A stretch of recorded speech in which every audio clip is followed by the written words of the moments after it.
Sem mais delongas, irmãos, nós vamos falar sobre um aspecto da nossa vida que às vezes nós precisamos considerar de maneira mais específica. O título da mensagem é: Você faz contas?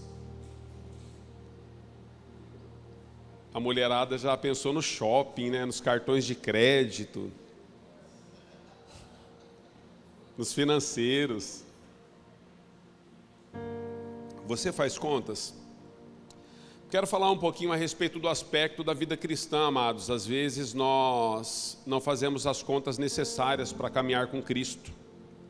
A Bíblia nos ensina a respeito do aspecto que, se nós queremos entrar em algumas edificações, nós devemos calcular o valor do final dessa edificação, para que nós não venhamos a iniciar uma edificação e paremos no meio.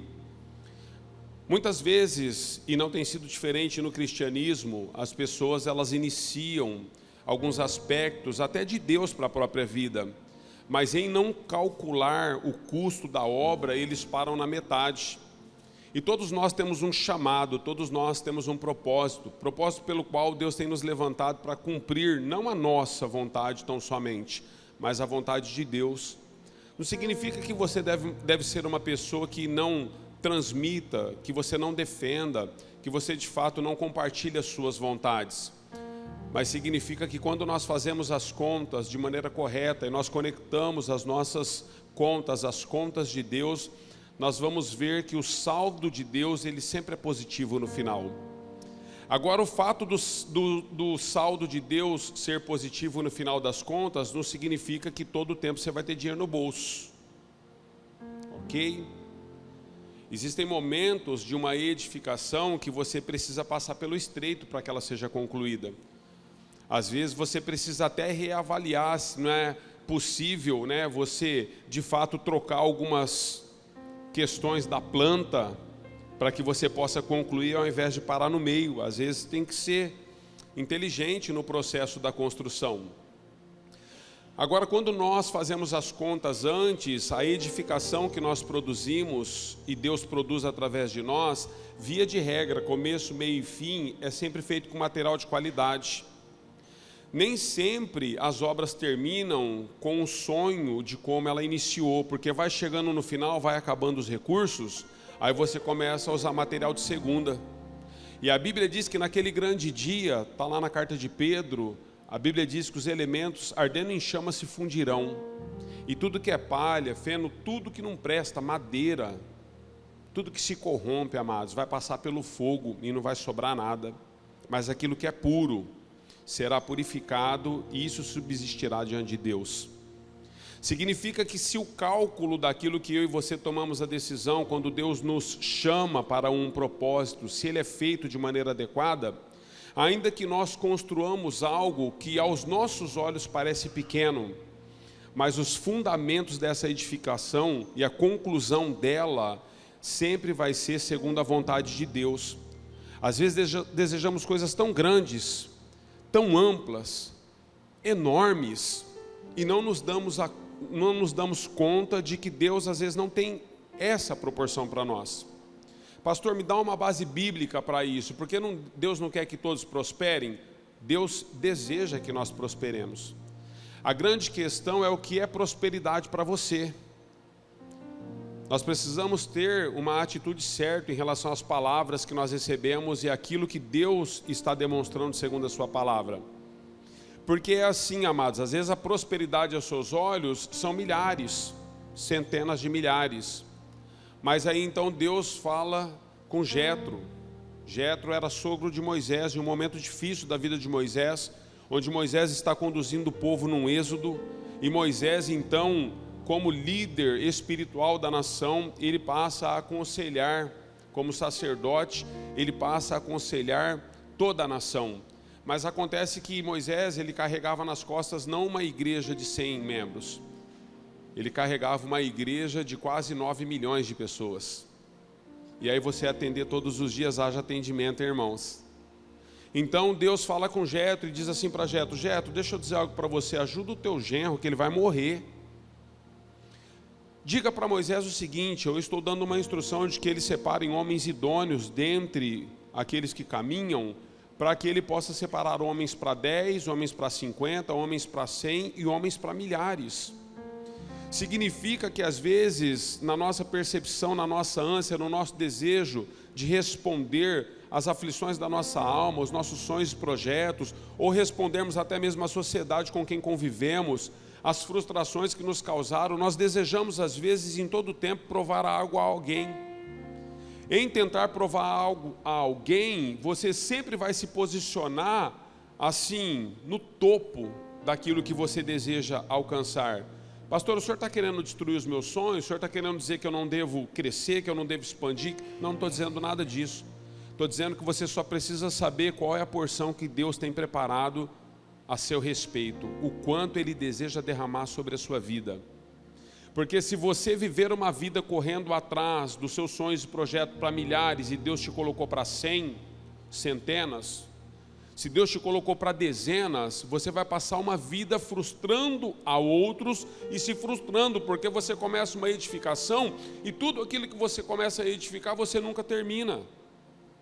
E quando termina, termina com material de terceira, que mais dá manutenção depois do processo de acabamento, depois do término, porque é assim, irmãos, existem coisas que a manutenção é fácil.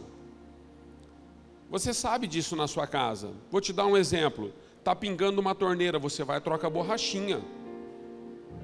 Não é complicado trocar a borrachinha de uma torneira. Qualquer pessoa com os tutoriais do YouTube hoje faz isso. Agora quebrou um cano dentro da parede e está dando uma mancha d'água na parede. Aí a coisa já é mais complexa. Entende? Eu estou querendo dizer que quando nós vamos terminando a obra que Deus nos deu de maneira equivocada, sem os cálculos iniciais, no final da obra, quando era de fato para nós começarmos a desfrutar daquilo que foi construído, que Deus está nos dando, nós precisamos começar a quebrar a obra toda de novo, porque nós não fizemos os cálculos do material que deveria ser usado, do quanto isso nos custaria. Pastor, onde você quer chegar? Eu quero chegar que você não precisa dar o seu melhor para Deus. Deus não deseja o seu melhor. Deus deseja o seu tudo. É diferente, irmãos. Uma igreja que compreende o aspecto daquilo que Deus está nos chamando para ser. Uma igreja que faz os cálculos do cristianismo e do evangelho de cruz. Ela sempre vai entender que Deus não quer o nosso melhor, Ele quer o nosso tudo.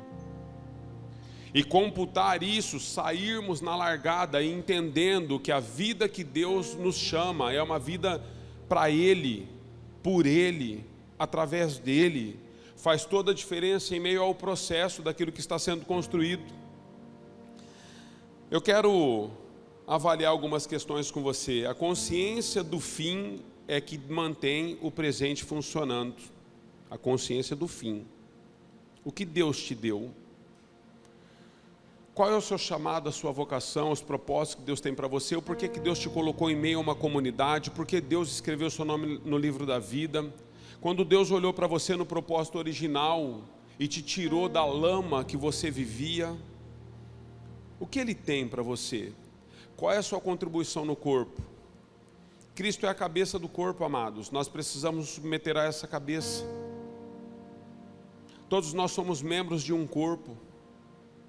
E esse corpo, na verdade, ele precisa funcionar de maneira adequada. E por que que o corpo de Cristo, às vezes, ele é mutilado? Porque pessoas entram no processo sem avaliarem o custo da obra. E em meio ao processo, existe automutilação no corpo. Eu quero ler com você, entenda o fim para que você possa viver o presente de maneira adequada. Atos capítulo 20, verso 17 a 24. Eu quero tomar como referência uma frase de Paulo para que nós possamos compreender a obra e o custo dessa obra nas nossas vidas. A realidade é que Paulo, em meio às suas viagens, em Atos capítulo 20, ele tem um momento com o presbitério de Éfeso, em Mileto, e ele bate um papo para ajustar alguns pontos da sua missão e da sua posição, porque ele acreditava que isso fazia parte de todas as pessoas que nasceram de novo. Então, em Atos capítulo 20, verso 17, está no telão aí, diz assim: De Mileto, Paulo mandou chamar os presbíteros da igreja de Éfeso. Quando chegaram, ele lhes disse: vocês sabem como eu vivi todo o tempo em que estive com vocês, desde o primeiro dia em que cheguei à província da Ásia. Servi ao Senhor com toda a humildade e com lágrimas, sendo severamente provado pelas conspirações dos judeus. Vocês sabem que não deixei de pregar-lhes nada que fosse proveitoso, mas ensinei-lhes tudo publicamente e de casa em casa. Testifiquei tanto a judeus como a gregos que eles precisam converter-se a Deus com arrependimento e fé em nosso Senhor Jesus.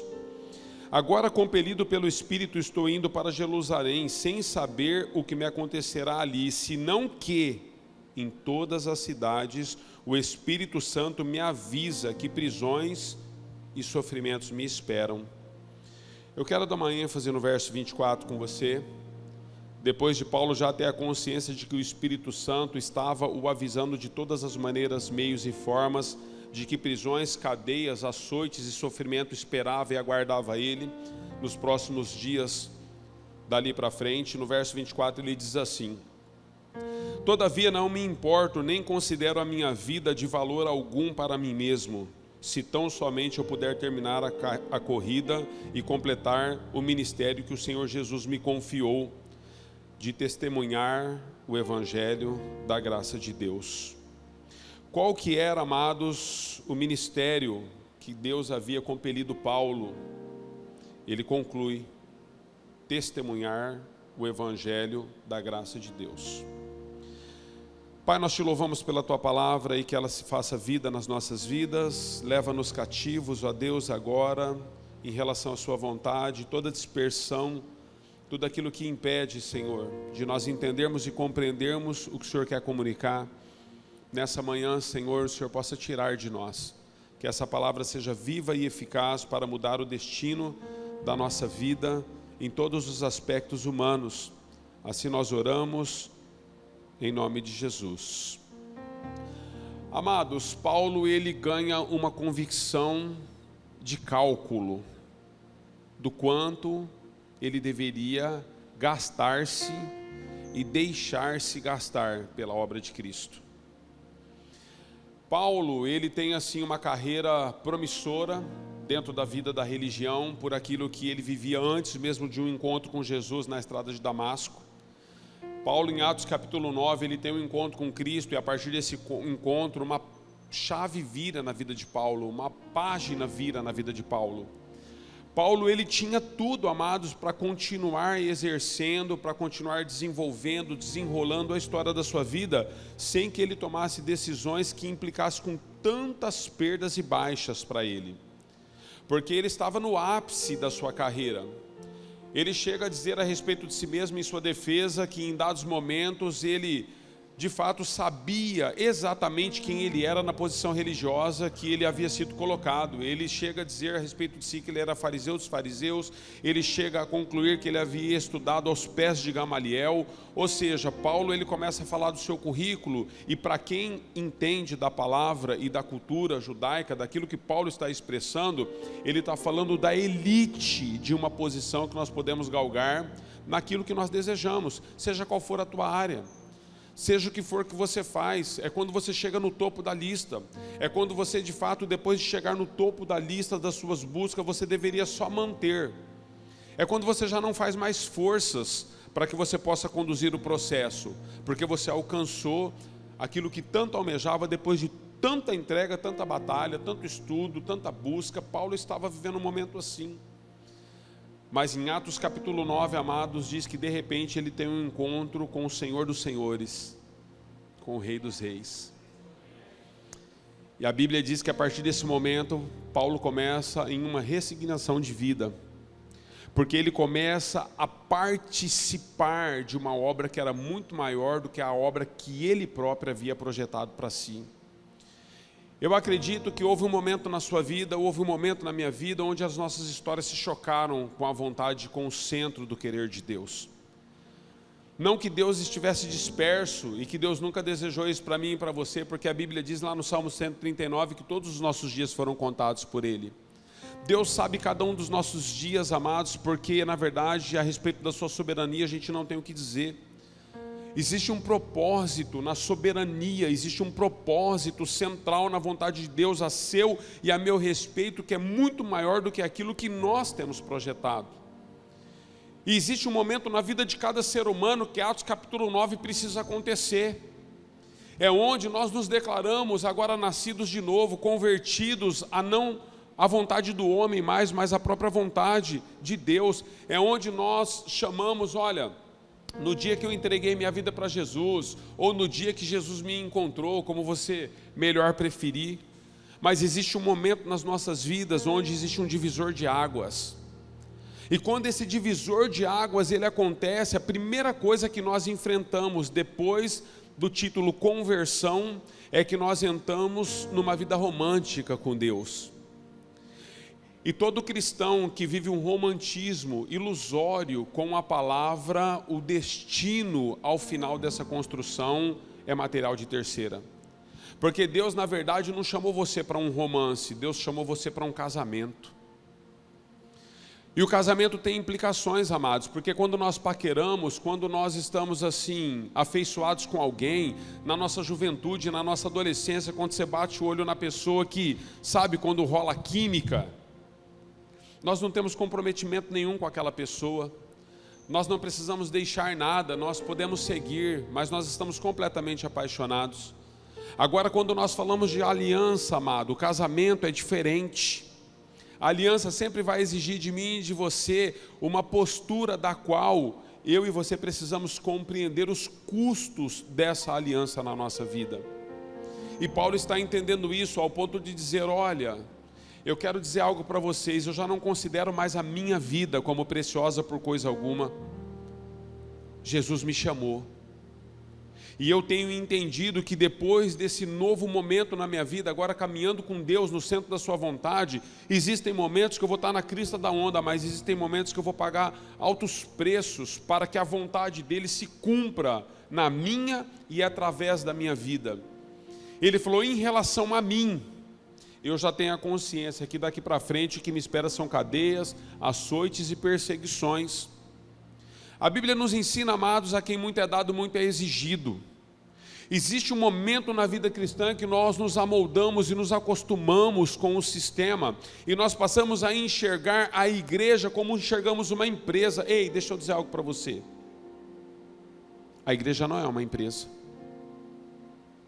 A igreja é um organismo que precisa de uma organização, mas ela não é uma empresa, embora a organização exista no corpo. Existem momentos que nós vamos buscando posições, vamos buscando moveres, vamos buscando manifestações em Deus, e à medida que essas coisas vão nos alcançando, nós vamos entendendo que nós estamos no limite de tudo.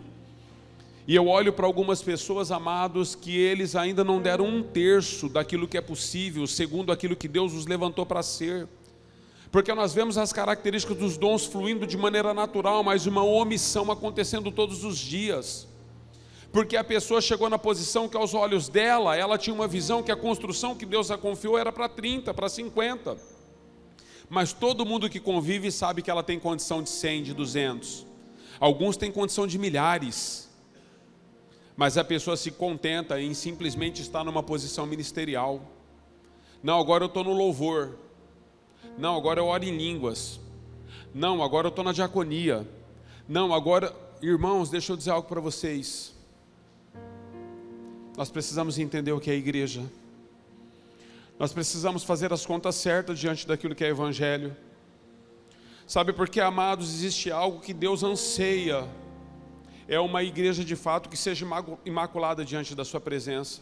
É uma igreja que entenda, amados, o propósito e o processo.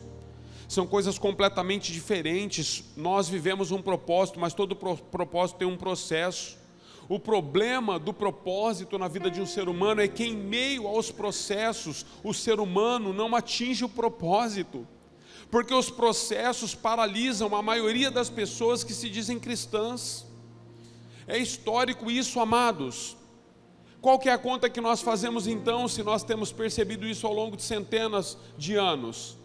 A conta que nós fazemos são pessoas que iniciaram aquilo que Deus confiou nas suas mãos, mas nunca computaram as perdas que poderiam ter em meio aos processos. Existem renúncias que você deverá fazer.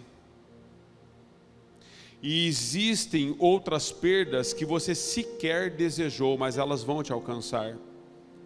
Mas sabe o que é o mais precioso de tudo e nós não entendemos? Nós achamos que essas perdas nos alcançam só porque agora existe uma decisão de Deus nos inserir na sua família. Ah, pastor, depois que eu me converti, o senhor viu, a minha vida virou uma bagunça, porque agora eu estou tendo problema aqui, acolá, agora o meu casamento, agora os meus filhos. Olha, deixa eu dizer algo que você precisa compreender de uma vez por todas. A sua vida já era essa bagunça. É que a maneira como você conduzia a sua vida, os critérios e os parâmetros eram outros, você não percebia a bagunça que ela era, porque você estava entregue a Deus dará. Segundo a vida te levava, você ia caminhando, mas a vida já havia uma desordem. É que agora os parâmetros que você tem para avaliar a bagunça que já existia são outros.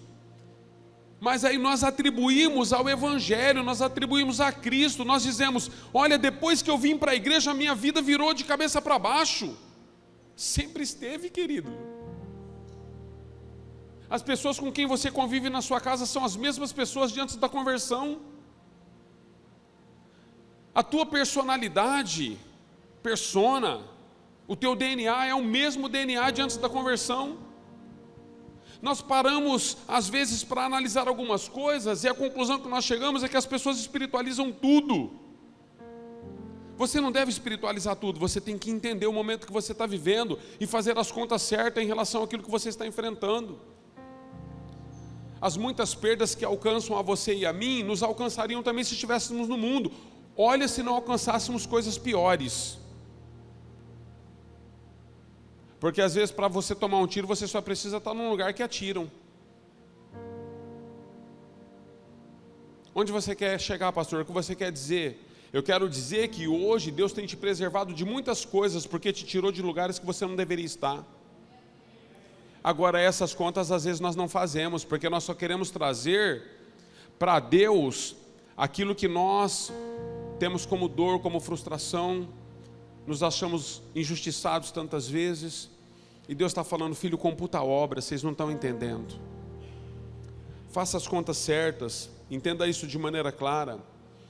Então o primeiro aspecto de nós iniciarmos uma vida com Deus é defina suas prioridades. Defina suas prioridades. A ideia é falar um pouquinho com você a respeito que a nossa vida ela não é composta e pautada somente nas coisas deste mundo, irmãos. Por que nós consideramos muitas coisas como perdas? Porque na nossa avaliação, se você não conquistar tudo aquilo que você sonha e projeta, você já considera como perda. Quando na verdade as prioridades que nós deveríamos galgar as nossas vidas, não deveria ser só com os olhos nesses poucos 80 anos que vamos ter na terra, 90. Alguns teimosos, 120, 108, teimosos. Paulo entendeu. Paulo falou, olha, sabe por que eu não considero a minha vida coisa alguma? Porque na verdade eu estou de olho naquilo que é muito maior do que o que eu estou enfrentando hoje. Eu vivo por algo que é eterno, eu não vivo por algo que é transitório, passageiro. Então as prioridades de uma pessoa assim, elas mudam. Lucas capítulo 12, versos 16 a 21, não há tempo de eu ler, mas se você é dado as anotações, Lucas 12, 16 a 21, vai falar a respeito de um homem que entendeu que as suas prioridades, elas deveriam estar pautadas na terra. E ele então passa um ano assim de muita fertilidade nos seus propósitos e processos de aplicações, e ele colhe muito. Como ele colheu muito, ele falou assim, nossa, sabe o que eu vou fazer? Ele chama algumas pessoas para conversar e fala, ó, vou derrubar todos os celeiros que eu tenho e vou fazer celeiros muito maiores, mas muito maiores, porque eu quero estocar tudo aquilo que eu tenho colhido, porque agora o que eu tenho colhido é provisão para mim para anos até a minha aposentadoria. Vou morrer rico. Então Deus, no verso 21, diz assim, olha, assim acontece com quem guarda para si as suas riquezas, mas não é rico para com Deus. Por que Deus diz assim no verso 21 a respeito desse homem? Porque 2 versículos anteriores, Deus chama esse homem de insensato. Ele fala, sabe por que você está entendendo assim? Porque você não é rico para comigo. Você é um insensato. Aí Deus traz uma sentença sobre a vida dele, diz, ainda esta noite você será recolhido. Às vezes, amados, nós achamos que a nossa construção e tudo aquilo que Deus está nos confiando nas mãos, a obra que nós fazemos, irmãos, vocês acham de fato que eu acredito que a comunidade tem a ver comigo? Que se eu morrer a comunidade para? Que aquilo que Deus está fazendo aqui na comunidade, se eu não existir mais, agora vocês estão perdidos e vão para o centro do fogo do inferno? Não tem a ver comigo, queridos. Os celeiros que Deus nos coloca nas mãos não está baseado em um título, num homem, numa autoridade humana, não tem a ver com isso. O que Deus está falando? O que Deus está nos ensinando? Olhe para o futuro. Todas essas sementes, Anderson, tudo aquilo que eu tenho colocado, todos esses frutos, Anderson, é para a eternidade. O mais importante de tudo na sua e na minha vida, ontem falávamos isso no batismo, é o nosso nome escrito no livro da vida, queridos. Não tem a ver com aquilo que é passageiro. E nós não podemos nos tornar insensatos, nós precisamos avaliar as nossas prioridades, porque se as nossas prioridades estiverem só nesse mundo, nós nunca vamos fazer as contas certas da edificação. Nós sempre vamos estar pautados naquilo que nós podemos enquanto temos força. Insensatos nós somos. Nós precisamos aprender a depender totalmente daquilo que Ele está soprando e movendo. Paulo entendeu isso e ele disse, olha, não tem a ver comigo. Ainda que cadeias e prisões me esperem, as minhas prioridades são outras. Ao olhar para a terra, queridos, sempre perdemos a visão do céu. Guarde isso no seu espírito. Ao olhar para a terra, você sempre vai perder a visão do céu. Todas as vezes que aquilo que Deus confiou nas suas mãos está sendo edificado ou for edificado somente para esse corpo, somente para essa vida, a Bíblia diz que se nós pensamos na nossa própria vida dessa maneira, nós somos os mais miseráveis dos homens. Se você não entende a eternidade, você ainda não se dobrou a um Deus eterno. Pastor, eu estou tentando tanto ter minha casa própria, estou tentando tanto trocar de carro, todas essas coisas, elas são lícitas, queridos, não é sobre isso que eu estou falando. Olha, pastor, eu estou tentando tanto que a minha empresa, ela possa, é isso mesmo, queridos. A minha oração é que você seja milionário de milionários, para que você tenha um coração no Senhor para abençoar e prosperar a muitos. Para que muitas famílias possam ser abençoadas através daquilo que Deus confiou nas suas mãos. E para que você possa se lembrar sempre da obra do Senhor, dos missionários, das viúvas, dos órfãos. Você tem que enriquecer mesmo, para sustentar o povo de Deus, a casa de Deus, a palavra de Deus, a vontade de Deus. Vocês estão entendendo? Não é contra isso que eu estou lutando nessa manhã. Mas eu estou lutando, quando você estiver nessa posição, onde vai estar o teu coração? Aonde está o seu coração, ali está o seu tesouro. É por isso que as nossas contas, elas são feitas só para esse mundo. Eu tenho 2 filhos, amados. Nós temos 2 filhos, eles já são grandes, um 24, o outro 20. Os nossos filhos, nós já conhecíamos, já servimos a Deus quando eles vieram ao mundo. Os nossos filhos nunca nos tiraram das coisas de Deus. Nunca. Sabe por quê? Todas as contas que nós fizemos ao longo da caminhada com Cristo foi sempre olhando para a eternidade. Centenas de milhares de pessoas ao redor do mundo hoje, elas dão centenas de desculpas e uma delas é: pastor, eu não posso porque meu filho é pequeno, pastor, eu não posso porque minha filha é pequena. E aí nós quebramos um princípio que diz assim: ensina a criança no caminho que ela deve andar e quando crescer não se desviará dele. Nós declaramos que não podemos nos envolver com Deus e com as coisas de Deus porque os nossos filhos são empecilhos. Então, se Deus colocou um filho na sua vida para ser empecilho, que Deus é esse? Que não colocou um filho e uma filha na sua vida para ser bênção, por mais problemas que eles tenham. Nós estamos lidando com crianças e famílias com deficiências nos nossos dias. A igreja tem sido inclusa nesse respeito. Nós temos incluído todas as pessoas que de fato têm limitações e dificuldades, seja qual for essas dificuldades. Nós temos incluído, queridos, mas nós temos entendido o seguinte: ainda que sejam com deficiência, são bênção para a nossa vida, não deve ser empecilho para nada. Nós precisamos entender as contas que nós estamos fazendo. Ao longo de 28 anos caminhando com Cristo, amados, ao longo de 24 anos com os nossos filhos, nós nunca estivemos fora de nada que Deus nos confiou, porque eles chegaram para ser bênção nas nossas vidas, não chegaram para ser estorvo. Às vezes você tem um negócio próprio, e enquanto você era um empregado, você estava no centro da vontade de Deus, porque as preocupações não eram suas, as preocupações eram do seu patrão, e hoje Deus te deu aquilo que você tanto orou para ter, e agora que você tem o que você tanto orou para ter, você não tem mais tempo para Deus. Você não consegue mais orar, não consegue mais se dedicar a Deus, não consegue mais se relacionar com o corpo, não consegue mais estar em nada. Olha, o meu convite não é para que você viva dentro da igreja, mesmo porque você não vai me suportar todos os dias, porque viver comigo não é fácil. Minha esposa, com certeza, ela vai ser canonizada. Não é fácil. Mas o que eu quero dizer para você, os extremos, amados, é não computar, não calcular a obra que Deus nos confiou nas mãos. Você não precisa estar na igreja todos os dias, mas você também não deve se ausentar de tudo que ela oferece, porque você tem um negócio próprio agora e se tornou um grande empresário, uma mega empresária. Empoderamento. Quantos já ouviram essa palavra? E possessão, quantos já ouviram? Eu estou tentando entender qual que é a diferença das duas palavras. Nós vivemos numa sociedade onde as contas, elas não têm sido colocadas de maneira clara. Então você faz contas. Quais são os cálculos que você tem feito a respeito de tudo que você tem enfrentado? Prioridades. Ao olhar para a terra, você sempre vai perder os céus. Lide com as suas distrações, amados. Outro ponto, eu estou finalizando. Lide com as suas distrações. Marcos capítulo 8, 34 diz assim: então ele chamou a multidão e os discípulos e disse: se alguém quiser vir após mim, negue-se a si mesmo, tome a sua cruz e siga-me.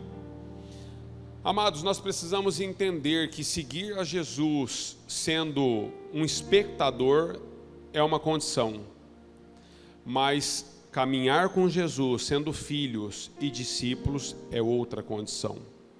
As contas que você precisa fazer é essa: você é um seguidor ou você é um discípulo?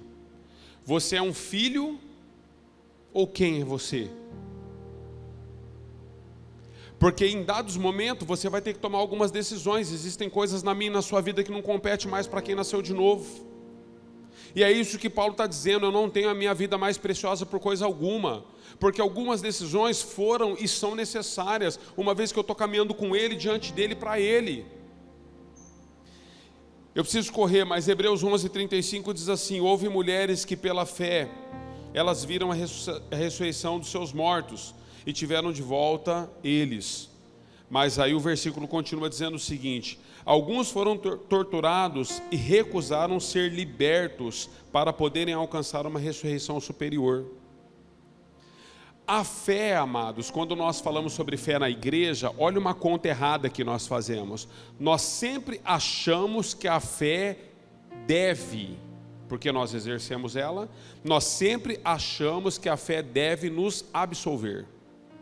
Então nós citamos, como os heróis aqui na galeria dos heróis da fé em Hebreus 11 são citados: Jefité, Sansão, e vai falando de todos os heróis da fé.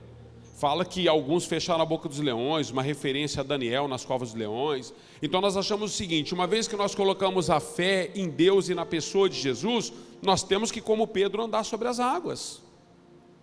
Agora, nós desconsideramos a interpretação e a conta que é feita de maneira literal em quem viveu o período. O versículo 35 que nós lemos está dizendo assim, irmãos, enfaticamente: alguns foram torturados e recusaram ser libertos. Eles decidiram morrer por Cristo. Foi uma decisão pessoal deles. Foi eles quem recusaram. Porque eles entenderam que não negar a Jesus e a sua vontade, não negar a palavra de Deus e o seu senhorio, era tudo que eles tinham. Então eles se negaram a ser libertos pela fé. Porque eles desejaram alcançar uma ressurreição que é superior. Pessoas que fazem as contas certas, entendem que em dados momentos da vida vão ter que tomar decisões que às vezes aos olhos dela é prejudicial, mas traz uma recompensa eterna diante de Deus. Pastor, ela me feriu, perdoa ela. Pastor, mas ela está errada, perdoa ela. Pastor, mas o senhor não anda com ela, graças a Deus, perdoa ela. Pastor, tomei um prejuízo. Olha, existem duas maneiras de você tomar um prejuízo. Quando você toma um prejuízo, humanamente dizendo, dentro dos aspectos humanos, e quando você toma um prejuízo, biblicamente dizendo, dentro dos aspectos divinos. Não estou dizendo que você tem que ser bobo, porque os direitos são seus e você deve exercê-los. Por isso que eu estou dizendo, o título da mensagem é Faça as Contas. A questão é, você precisa decidir em quais batalhas você quer entrar. Quais guerras você quer guerrear? Existem algumas coisas que nós abrimos mão, irmãos, para que entre a razão e a felicidade nós possamos ser felizes. E para que entre a glória dos homens e a glória de Deus, nós possamos receber o galardão que Ele nos dá. A Bíblia diz, sejam simples como a pomba e prudentes como a serpente. Não é isso que a Bíblia nos ensina? Então haverá momento que você terá que ser prudente mesmo. Haverá momentos assim. Você não precisa ser bobo o tempo todo, se dobrar a tudo, deixar as pessoas fazendo de você gato e sapato, te humilharem por causas que você de fato pode se posicionar. Mas existem momentos que você está passando pelo estreito de Deus, para que Deus possa confiar na sua mão centenas, milhares, a quem muito é dado, muito é exigido. E nesses momentos, por aquilo que Ele colocou em você, e vai expressar através de você, se faz necessário que os prejuízos eles sejam aceitos. Se faz necessário. Exemplo básico assim. Eu quero te promover no trabalho, só que daí eu coloco as condições da promoção. E as condições da promoção faz com que você passe a quebrar muitos dos princípios que governam a sua vida, porque você é um cristão. Muitos dos princípios. É a hora de você dizer, olha, o meu salário iria triplicar, mas eu quero agradecer. Eu prefiro seguir. Se você só me manter trabalhando aqui, já é algo bom para mim. Não precisa me dispensar, mas pode levar a proposta a outro. O que eu estou querendo dizer, irmãos, existem momentos na sua vida que as contas que você tem que fazer é entre os recursos que você vai receber humanamente dizendo e entre os recursos que Deus vai disponibilizar para você eternamente. Amém? Não vai dar tempo, né? Eu prefiro finalizar com você. Mas eu paro no meio, mas eu cito uma última, finalizando, Ministério de Música, por favor. Ajuste o seu foco. Ajuste o seu foco. Como pastor, eu tenho caminhado com pessoas ao longo dos anos e caminhando com pessoas. Uma das piores dificuldades que nós encontramos na igreja, na família cristã, é que a perda de foco os tira do centro da vontade divina. Ajuste o foco. Eu estou com 47 anos, querido, está difícil enxergar. Às vezes eu vou ler e o braço já ficou... Enquanto o braço ainda dava o tamanho, estava bom, agora já está ficando curto. E eu fui no oftalmo. E o oftalmo falou para mim, 1 grauzinho cada olho. Fez lá o negócio, lá, o teste, falou 1 grauzinho cada olho. Eu estou resistindo, amados, mas sabe o que isso comunica para mim? Não tem jeito, eu posso correr o quanto for. O meu corpo chegou na fase de eu reajustar o foco. Eu preciso reajustar o foco. Para ler, eu preciso pôr, para ler perto, eu preciso pôr. É que você está aí, mas se eu te mostrar o tamanho das letras no tablet aqui, parece o outdoor. Estou escrevendo tão grande que a mesma frase não cabe na tela, ela pula assim para a tela de baixo. Tem que reajustar. realinhe o foco. Existem coisas, olha, essa frase para a gente partir para o fim mesmo, eu vou falando que vai acabando para você animar. Pra você achar, estou indo embora. Aí vocês fingem que estão confiando em mim, eu entendo que estou, assim, levando vocês e a gente vai terminar já. Mas olha, deixa eu dizer algo para você. Se você hoje, avaliar o teu ponto de partida e no meio desse processo que você está caminhando, o tanto de coisas que você já desistiu que eram de Deus para você, você vai pirar. Por que você desistiu? Porque em meio ao processo você não ajustou o foco. Porque nós sofremos de uma enfermidade espiritual como igreja, que chama-se, acho que é a medicina que trata assim, né? É aquele distúrbio de dislexia. A mãe manda o filho, às vezes manda o marido, né? A esposa manda o marido às vezes, mas a mãe manda o filho pegar algo na geladeira. O filho está na sala. Enquanto ele vai para a geladeira, alguma coisa no meio da casa, quando ele passou pela porta do quarto, chamou a atenção dele mais do que o que ele ia fazer na geladeira. E aí ele sai pela tangente e a mãe está esperando. Aí ela grita: filho, você não pegou tal coisa? Não, mãe, estou pegando. Ele nem lembrava, irmão, dislexia. E ele foi chamado a atenção por uma outra situação. E a igreja sofre com dislexia muitas vezes. Deus confiou algo na sua mão, na minha mão, mas em meio ao processo outras coisas brilham nos nossos olhos. E quando ela brilha nos nossos olhos, nós começamos a edificar uma série de construções. Então você parece um conjunto habitacional hoje, tanta casinha que tem naquilo que você está fazendo. Umas sem cobertura, outras sem piso, outras sem reboco, uma em fase de acabamento. Aí você não sabe para onde ir. Foco, queridos. Se Deus falou para você, se Deus confiou algo nas suas mãos, se é Ele quem está direcionando a sua vida, foca nisso. O que Ele disse a seu respeito? Há 28 anos atrás, quando Jesus me chamou, Ele disse para mim: farei de você um pastor. Deus me deu um dom. Eu foquei nisso, queridos. Já tentaram me colocar em tudo quanto é lugar, eu entro e saio. Fico só um pouquinho para dar uma força, mas eu volto para o foco. Meu chamado, a minha vocação, o seu chamado, a sua vocação, depende de ajustarmos o foco que Deus nos deu em relação àquilo que Ele espera. Quantos recebem essa palavra, digam amém.